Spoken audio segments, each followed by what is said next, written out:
Hi everyone, this is Peter with the Growing Chefs Ontario education team. Today we're going to talk a little bit about building our comfort zone and trying new foods. It's really important to build our comfort zone when we're trying new foods so we can incorporate as many different foods into our diet to build a wholesome, healthy, balanced diet. Trying new foods is something that can be a little scary, so we've created a resource that's going to help you try some new foods and build up a really healthy, balanced plate.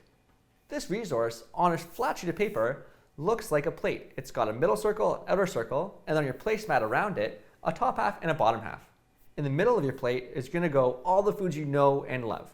For me, this is broccoli and other foods that I love. But I love broccoli. You might not love broccoli, but this is my plate and I'm going to build it the way I would like. So the foods I love go in the middle.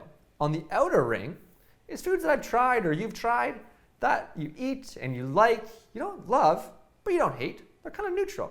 For me, this is something like plain rice.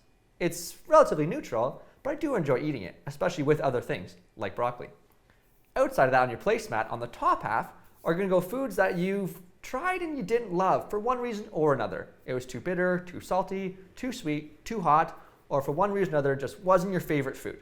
On the bottom half of your plate is going to go foods you've never tried before, but you think you'd like to try. You're not sure if you like them because you just haven't tried them, but we want to find a way to get those onto our plate.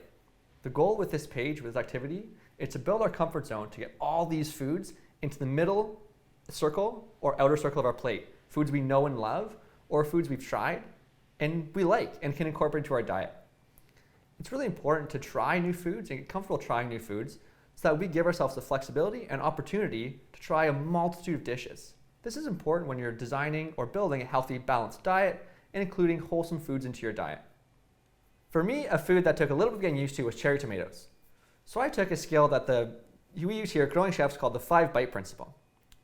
I would try in little bits so that I could slowly let my body and tongue get used to this new flavor to a point where I could appreciate it and learn ways to incorporate it into my diet. A good comparison for this would be like jumping into a cold pool. When you jump into a cold pool, immediately your body thinks this is too cold and wants to get out. But if you give it time to adjust, slowly your body gets used to it and you can enjoy a nice swim. Just like this, with the tomatoes, I tried them slowly and let my body adjust to it, and now I can appreciate them in my diet. So remember the 5-bite principle with letting your body adjust to these new flavors. It's a lot to expect yourself to like every single food right away, and no one does that. Not even chefs like every single food right away. But it's important that we learn to taste foods and to try new foods so that we can build up our comfort level and eventually get all these foods onto our plate. Thanks for watching, everyone, and I really hope you enjoy the process of trying new foods and get everything onto the middle of your plate. If it doesn't end up in the middle of your plate in foods you love, even if it's just foods you've tried and know you can eat, that's great too. I hope you enjoy the rest of the Tasting Like a Chef videos where we can help you learn the importance of building the skill of tasting like a chef, and I hope you enjoy the activity. Thanks again, and I'll see you later.